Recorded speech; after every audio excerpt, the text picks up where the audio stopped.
Buenas noches, buenas tardes, señoras y señores, un placer. Hoy converso con Sebastián Ceballos, expresidente de la FEUE. Bueno, en fin, una serie de dignidades dentro de la dirigencia estudiantil y dentro de la dirigencia gremial. La Asamblea Nacional va a renovar sus autoridades después de la muerte cruzada. Usted tiene como candidato al señor Rescala, que ya conversaremos, pero también usted está terciando para asambleísta por la provincia de la SOE. ¿Cuál es su visión de la asamblea? Muchas gracias, Marco. Un abrazo a todas las personas que escuchan, que miran a través de las redes sociales. Siempre es un honor compartir con usted algunas reflexiones. Yo creo que la SUAY necesita recuperar el liderazgo a nivel nacional y necesita recuperar una voz, un espacio en la Asamblea Nacional. Está claro que los ministros que se han sucedido por los gobiernos, los asambleístas que en su mayoría han estado en el Congreso Nacional, en la Asamblea Nacional, han dejado mucho que desear en su actuar.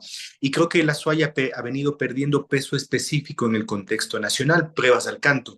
Somos la tercera provincia en aportar al PIB, sin embargo, eso no se expresa en una realidad de la vialidad de la provincia de la SUAY. Mucho más importante es el anillo vial en Los Ríos, en Manabí, en Guayas, en Ujú. Pichincha, pero siempre postergando a las provincias del sur del país. En segundo lugar, usted puede ver cómo la crisis económica ha afectado y afecta fuertemente, más allá de que somos una de las principales regiones que aporta en el tema eléctrico, en la generación eléctrica al país. Sin embargo, lo que se devuelve en términos económicos a los gobiernos locales es realmente paupérrimo, por decirlo menos. Y lo que hemos tenido en la mayoría de los casos son asambleístas que al llegar a la asamblea venden su voto por un plato de lentejas y dejan de lado, por supuesto, los intereses más importantes que tiene la provincia de la Suay. Yo creo que hay que rescatar una voz en la Asamblea Nacional que, dicho sea de paso, ha tenido la provincia de la Suay. Hay grandes congresistas que ha tenido la provincia en toda la historia y esa voz es la que necesitamos rescatar para desde la Suay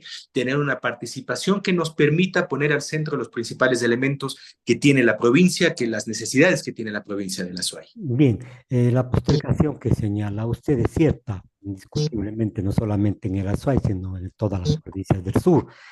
Pero esta postergación no puede ser intervenida por los asambleístas por disposición expresa de la ley. Está prohibido justamente realizar este tipo de situaciones.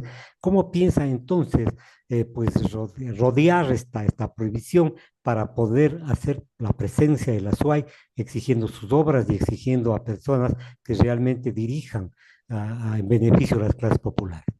Estimado Marco, recuerde usted que una de las principales tareas que tienen los legisladores es precisamente la fiscalización.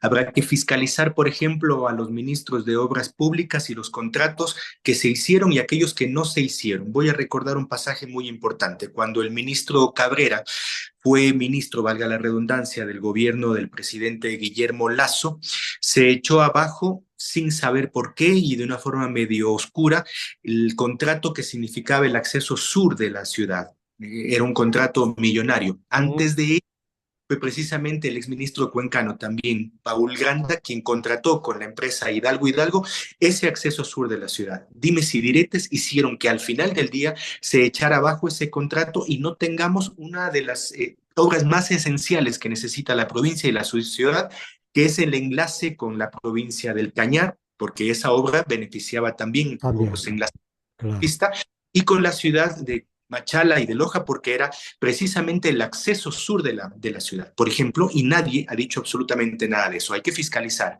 Hay que fiscalizar de igual forma también cómo es que de llevaron los reservorios, aquellos que estaban ubicados en el sector de Chayuabamba, y absolutamente nadie dijo nada. Por supuesto, fiscalizar, que no significa solamente llevar a un juicio político, significa que los ministros del ramo, en este caso el ministro Energía. de le den respuesta a la ciudad y a la provincia, porque es que postergan y eso que beneficiaba incluso al desarrollo empresarial, industrial de la provincia de la SUAY, hoy ya no esté más en la ciudad y en la provincia. Hay que fiscalizar a los ministros de Economía y Finanzas que hoy han dejado también postergada la acción de los municipios. La prefectura de la SUAY, por ejemplo, tiene una deuda de 8 millones de dólares. Al revés, el Ministerio de Economía, el Estado, tiene una deuda con la prefectura de la SUAY de 8 millones de dólares. Y si usted suma la deuda de todos los gobiernos locales en el Azuay, estamos hablando de cerca de 50 millones de dólares, que son una postergación de obras. Por lo tanto, el Azuay necesita una voz fuerte, una voz que fiscalice, que legisle y que le dé presencia a los gobiernos locales, a la gente, a las organizaciones sociales y, por supuesto, a la gente de a pie de la provincia del Azuay. Parece que las palabras de los asambleístas han sido una voz en el desierto, es decir, no ha habido la concertación entre ellos para poder exigir.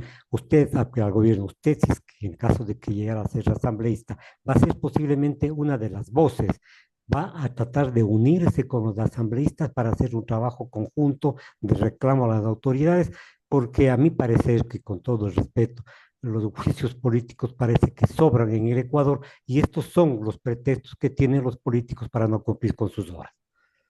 Estimado Marco, yo creo que lo que le hace falta a la provincia es un proyecto de unidad. Y digo esto porque la unidad ha sido torpedeada desde el gobierno central, pruebas al canto también. Muchos de los asambleístas que han llegado en los 2 o 3 últimos periodos han votado en los proyectos de ley que han sido presentados por el gobierno central. Es decir, han llegado con un discurso de defensa de los recursos de la provincia, pero cuando llegan a la Asamblea Nacional se juntan al gobierno de turno postergando precisamente las reivindicaciones de la provincia de la SUAY. Y ese es un principal elemento. Por ejemplo, llegan con un discurso antiminero y en defensa del agua. Correcto.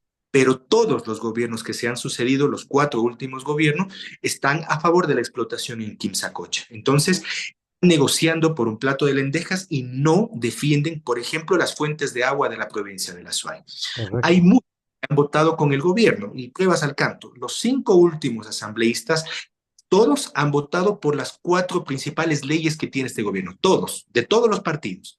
Eso significa que en esas leyes precisamente está el incremento del IVA al 15%, eso significa el perdón a los grandes empresarios, eso significa, entre otras cosas, que el gobierno, el gobierno de Noboa, haya tenido la suficiente cancha para hacer lo que ha hecho en este país económicamente y que los gobiernos locales, que la gente, que la educación y que la salud haya sido postergada en la provincia de La Suárez. Por eso decimos que vamos a tener un asambleísta distinto, un asambleísta además que convoque a una unidad, sí de los otros asambleístas de la provincia, pero me parece, Marco, que la unidad va más allá.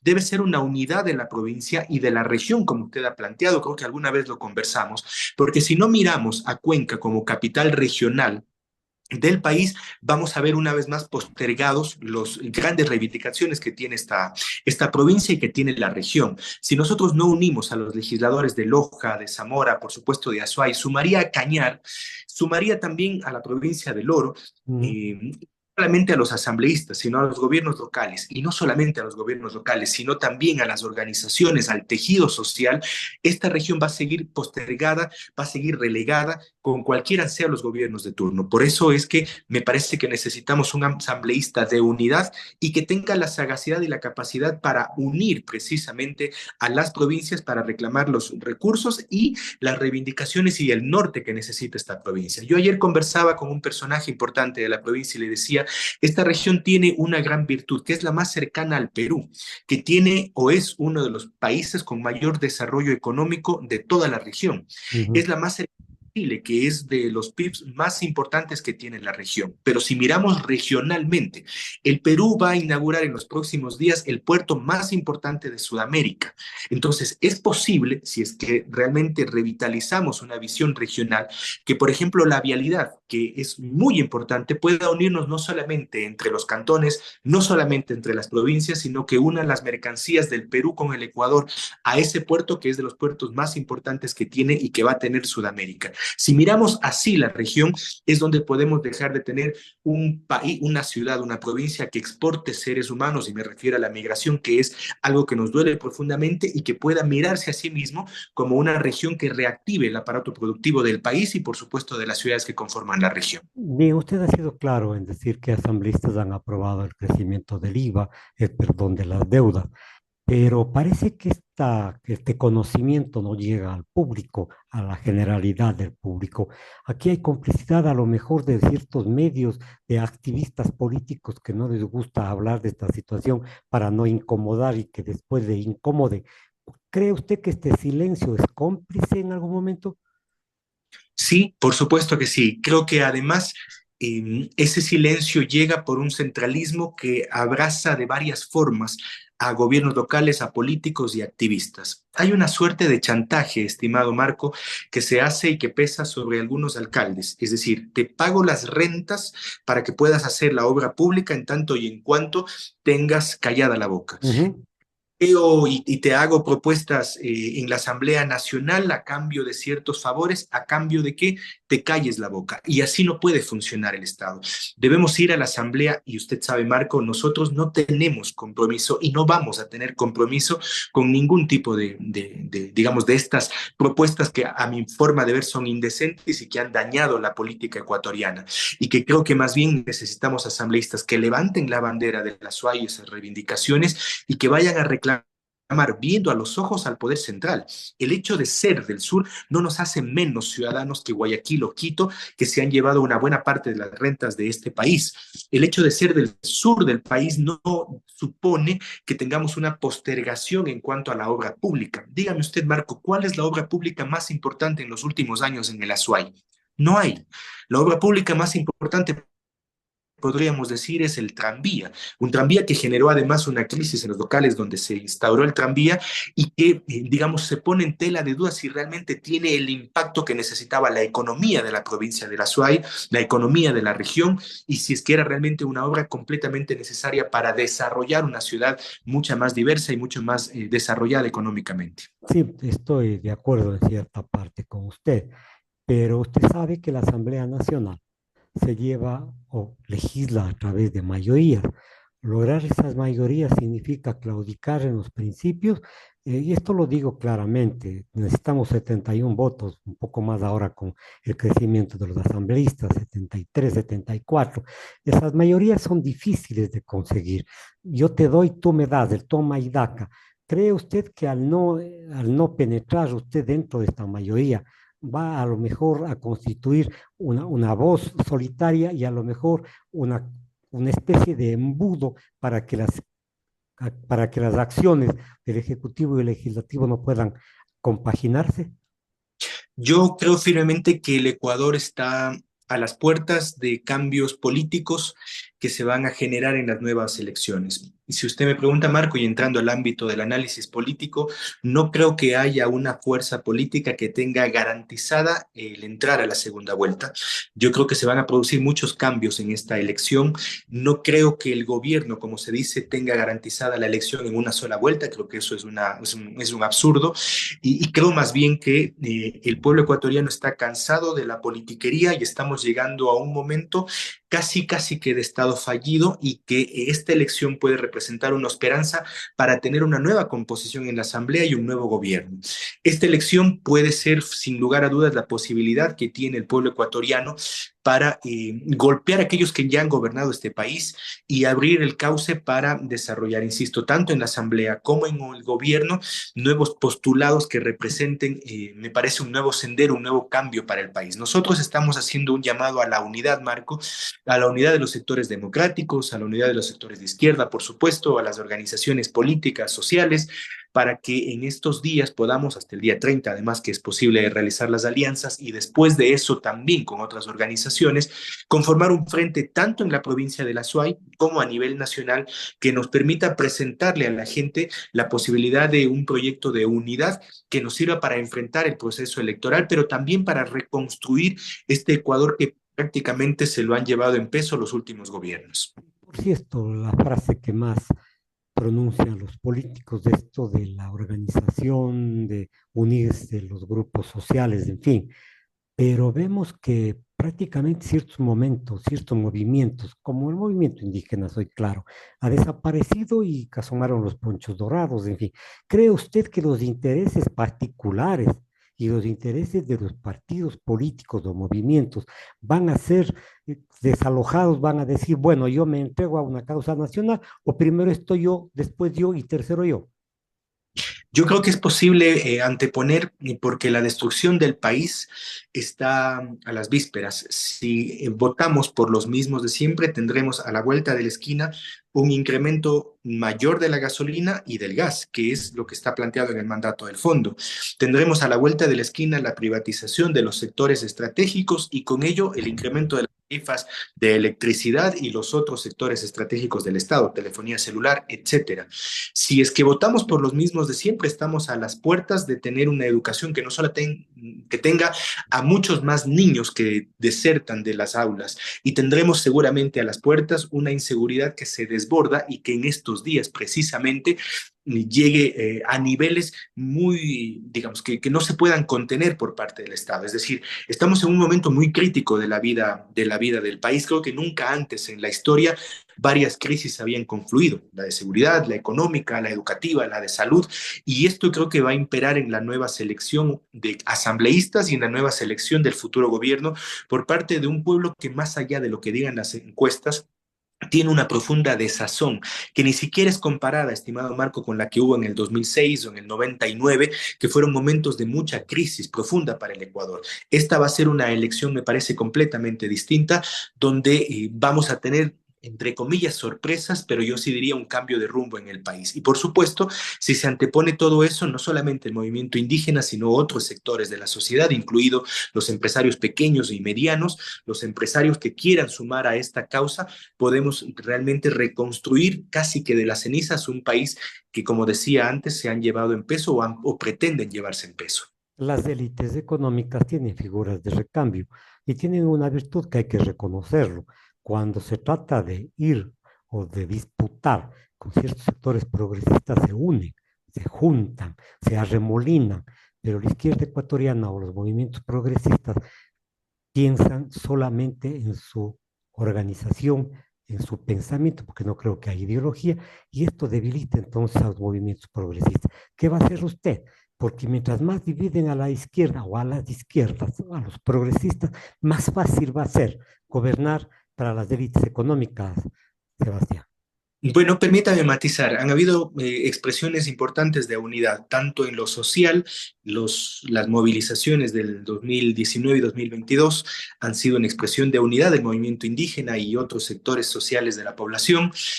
Han habido también expresiones de unidad en lo electoral, algunas con éxitos y otras no tan exitosas, pero procesos de unidad importantes. Y creo que de eso se trata el tejer la unidad, aprender de las lecciones aprendidas, de las lecciones dadas por la vida y por supuesto no cometer los mismos errores. Creo que estamos a las puertas precisamente de que haya un proceso de unidad, un nuevo proceso de unidad de las izquierdas, que ojalá sea lo más amplio posible, que ojalá incluya también, por supuesto, a los sectores democráticos, como bien se ha dicho, y que le planteen al país un programa de gobierno, una campaña, una propuesta que al final del día pueda competir, como usted bien ha dicho, con las élites, no tanto en las fuertes inversiones económicas que, como usted sabe, seguramente veremos en las campañas electorales, inversiones que dicho sea de paso tendrán que investigarse algún día porque no son del todo sanas y no son del todo claras. Y digo una propuesta electoral que al final del día pueda convencer a una buena parte del electorado que nos permita estar en la segunda vuelta. Yo creo que esa es la apuesta ahora porque nadie tiene ganado el cupo de la segunda vuelta y creo firmemente que los sectores democráticos y el pueblo puede estar en la segunda vuelta en esta elección del 2025. Los pueblos o el pueblo ecuatoriano es manipulado por ciertas personas a través de los trolls, de las redes sociales, de los propietarios de los medios de comunicación, en fin. Es una desventaja para los movimientos sociales, para los movimientos indígenas, para el movimiento de izquierda. ¿Qué piensan hacer? Porque no les van a dar mayor chance en los medios de comunicación. No van a poder ustedes entonces expresar sus ideas, sus pensamientos. Tienen una estrategia, a lo mejor hasta el 30, de ponerse de acuerdo en una agenda de trabajo y buscar los vehículos o los vínculos con los sectores sociales que pueden votar o pueden aceptar las candidaturas de ustedes.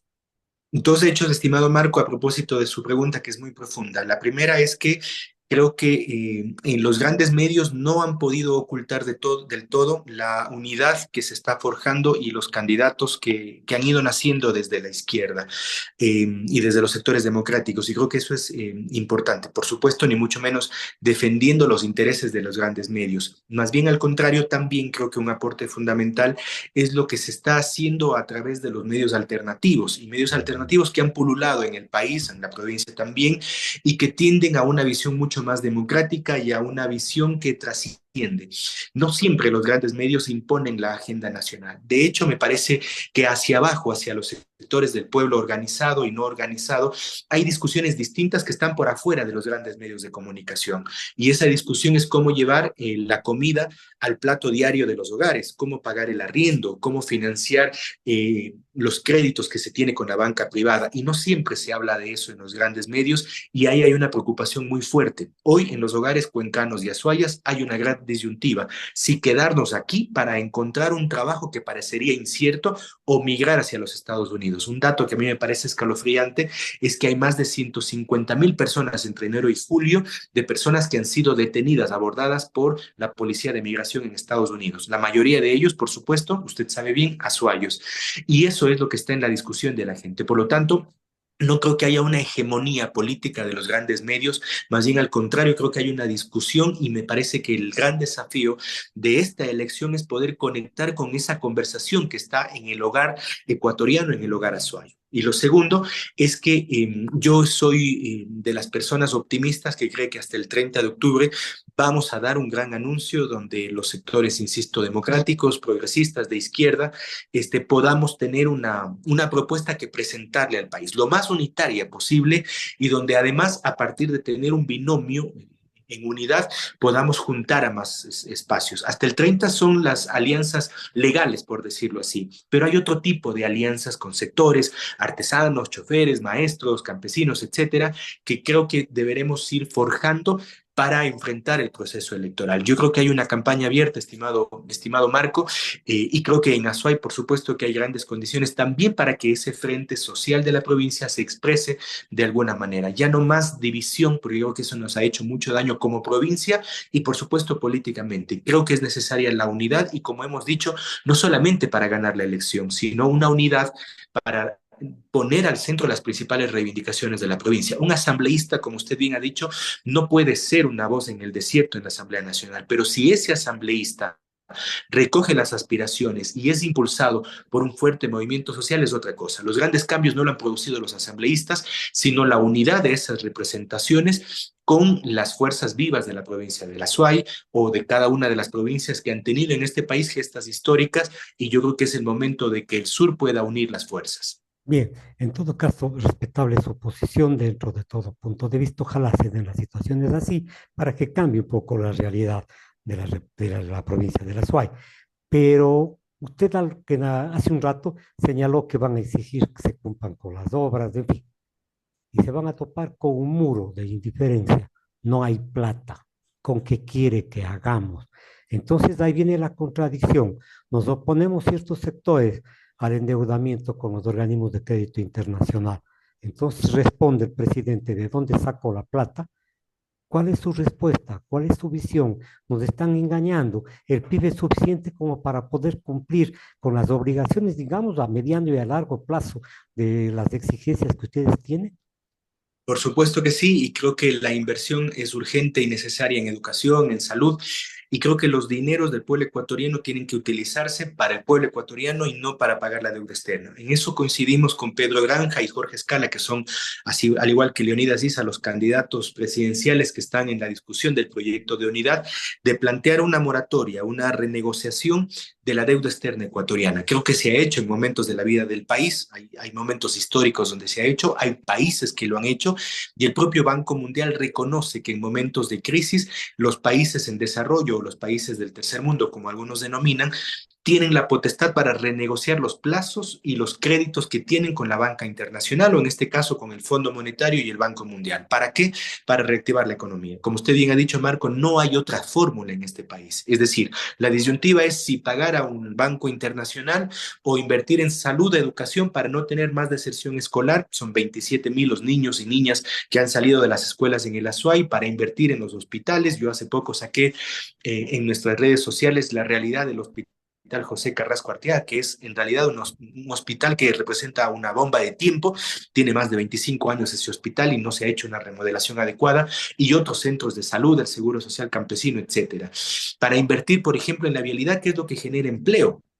Yo creo que además es necesario en este proyecto de unidad que se ha planteado entender que la empresa privada, así como el sector público, el Estado, tiene que transformarse en las dos mancuernas que le apuesten al desarrollo del país. ¿Por qué? Porque si hay inversión del Estado, eso supone también que habrá la participación del sector privado para dinamizar la economía. Y para hacer eso, como usted bien ha dicho, se requieren recursos. Y esos recursos tienen, insisto, la gran disyuntiva de o pagar la deuda externa o pagar lo que realmente representa la reactivación económica para que incluso eso signifique más tributos, signifique desarrollo económico para poder pensar un Ecuador que pague sus deudas a nivel internacional, pero que mire también a los futuros 10 años cómo ser un país autosustentable. Y creo que de esos temas hay que hablar en el país en esta campaña, entendiendo, insisto, que cuando hablamos de la inversión pública, hablamos de entregarle los recursos al final del día a la familia ecuatoriana, a las personas que están desesperanzadas porque no tienen un trabajo seguro. Es una bomba de tiempo un país donde solamente 3 de cada 10 personas de la población económicamente activa tengan un trabajo estable. Bien, ahora se presenta aquí una disyuntiva, el pago o no pago de la deuda externa. Si no pagamos la deuda externa, caemos en default. Eso significa que no vamos a poder conseguir crédito en ningún lado, porque la calificación de nosotros va a ser mala. Si renegociamos la deuda, nos van a exigir condiciones más extremas incluso de las de ahora. Es decir, estamos en un callejón sin salida. No habrá que, no es posible buscar otras fuentes de financiamiento, me refiero a la inversión privada, garantizando un estatus de respeto a los recursos para que en el Ecuador se dé la inversión y crezca la economía. Yo creo, Marco, que no hay que tenerle miedo a ver, ni al default ni a la crisis fiscal, ni al déficit fiscal, que son los grandes cucos que nos han planteado los neoliberales en la discusión de la materia económica. Si usted mira la crisis o el déficit fiscal de los norteamericanos o la deuda que tienen los norteamericanos, es en porcentaje del PIB mucho más alta que la que representa la del Estado ecuatoriano Y como es tal, una y de la las deudas más grandes del mundo. exactamente, exactamente. Por lo tanto, los términos de renegociación habrá que plantearlos en términos de dignidad. El país ya ha tenido momentos de default, la Argentina también ha tenido momentos de default y no han quebrado como país.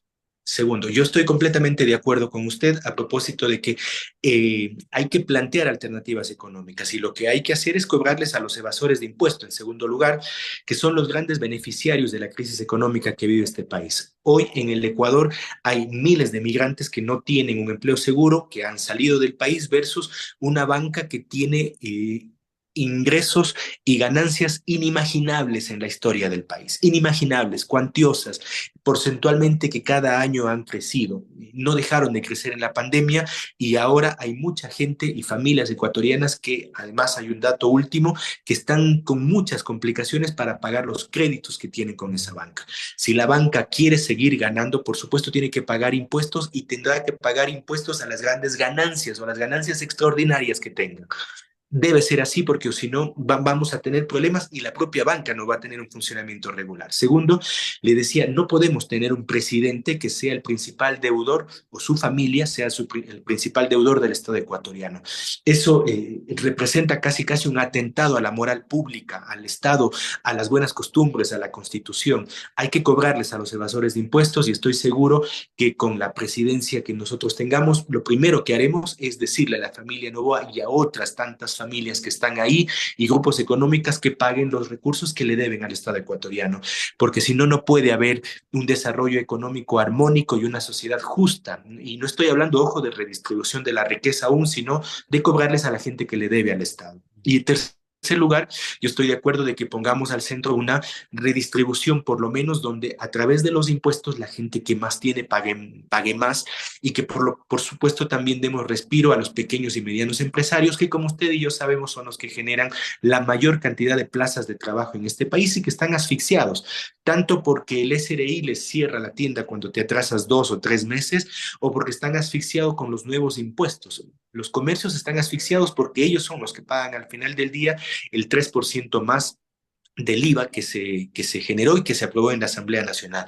Muchos comercios pequeños y medianos no incrementaron ese 3% en las mercaderías para sostener el precio y para poder tener sus clientes. Y eso significa que están trabajando a pérdida o que sus ganancias son mucho menores. Si usted va en cambio a los grandes centros comerciales, ahí sí va a ver cómo el impacto es mayor, pero ellos siguen vendiendo y siguen representando a los grandes grupos económicos que tiene este país. Muchas gracias, Sebastián, por esta agradable conversación.